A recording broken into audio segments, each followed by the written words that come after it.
Hello there and welcome to this new TinkerCAD video, and in this video we're going to be looking at a couple more tools that we can be using to create something that could be useful and quite helpful for you in day-to-day life. So in today's lesson we're going to be looking at these two shapes up here which we can be using for holes.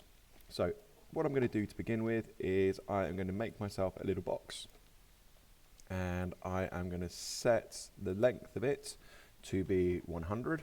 So that's going to be 10 centimeters, and I'm going to set the width of it to also be 10 centimeters, and I'm also going to set the height of it to be 5 centimeters. So I've got my box at the moment. That is going to print off as a solid cube, but what I want to be able to do is I want to be able to put stuff inside it. So I'm going to use this shape over here. I'm going to drag it over, and again at the moment I can't quite see it because it's in the middle of my box. I'm going to raise it up a little bit. So I've raised it up 5, so that's going to be 5 millimeters, half a centimeter. And what I'm going to do is I'm going to set the height of it to be 80, and I'm also going to set the width of it to be 80. So again, at the moment you can see that's not completely in there, and I'm also going to set the height of this as well. And I'm going to set the height of it to be 120. You'll see why maybe not 120. Let's set that to 60. There we go. So at the moment I have got my big box, I've got my little box, and what I want to be able to do now is I want to be able to align them. So I'm going to group them together, and I'm going to click on the align button, or I can just press the letter L. And what I want to do is I want to make sure that I can get this box into here. So if I just drag this in at the moment, we can roughly see that's in there okay, but because we can use the align tool to make it a little bit more precise, a little bit more exact, we can now say that'll be on the left, that'll be on the right, there we go, happy days, that is now in the middle. But this is the important part. If I look underneath it, I can also see, if we zoom in a little, that's the bottom of my hollow box as well, which I don't want that there. What I want to be able to do is have a little bit of a floor on it. So all I'm going to do is I'm going to click on this shape, and I'm going to raise it up just a smidge. And now if I look at the bottom of it, I can see my solid red there. So I know now that this is going to be a box. So I've got my 4 edges, I've got my base, fan-dabby-doozy. So what I'm going to do is I'm going to group those together. And what I'm going to do is I'm going to reduce the size of it. And because I've grouped it together, it's reduced the size on both.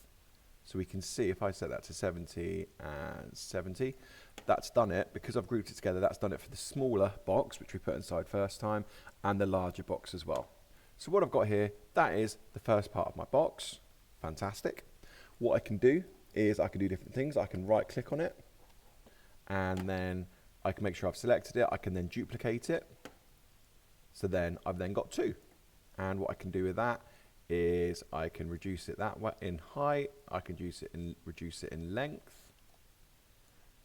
So then now I can then duplicate that again.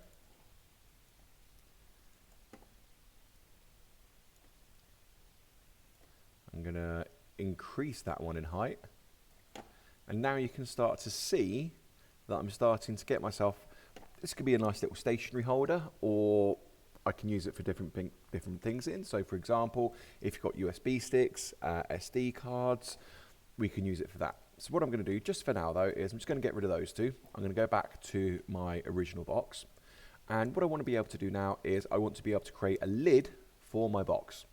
We can see that it's 70 by 70. So all I'm going to do is I'm going to create another box. And this box is going to be 70 by 70, you guessed it.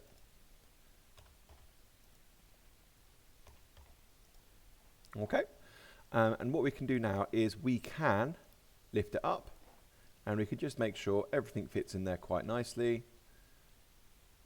Yep, that is going to be the right size for me. What I could also do is I could make it even more specific. So what I'm going to do is we can use within here the ruler, and just like it does in real life, the ruler is used for measurements. So what I can find out with this is if I pop it up against here, I can then use it to find out the size of this measurement here and this measurement here. And then using that, I can then use that information and add another box. And with this other box, I can then create a lid that fits. So if I pop that down there for now and move that shape over there and move that over there just so I know what I've got, the space what I've got playing with. So once I found out the measurement from here, and we can see quite happily that that is approximately 5 millimeters. All I'm going to do is make my shape here and then pull it up so it's got that effect there, so we can see there. And then all I'm going to do is I'm going to group it together and align. And there we go. So this lid here should now fit in this box here, and I've got myself a little box.